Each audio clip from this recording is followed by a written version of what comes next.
Assalamualaikum warahmatullahi wabarakatuh. Sahabat YouTube sekalian, kita sambung kembali perbincangan kita. Tujuannya tiada lain adalah untuk pelajaran, pedoman, dan untuk kebaikan bagi generasi-generasi Aceh, khususnya bagi kita semua. Saya memohon dukungan kepada sahabat-sahabat YouTube sekalian dengan mensubscribe, like, dan share.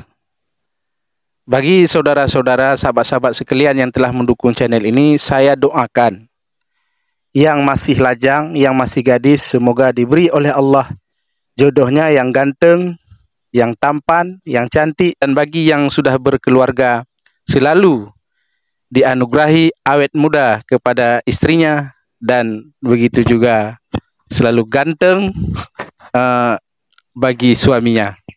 Amin amin ya rabbal alamin. Hadanallahu wa iyyakum ajma'in. Assalamualaikum warahmatullahi wabarakatuh.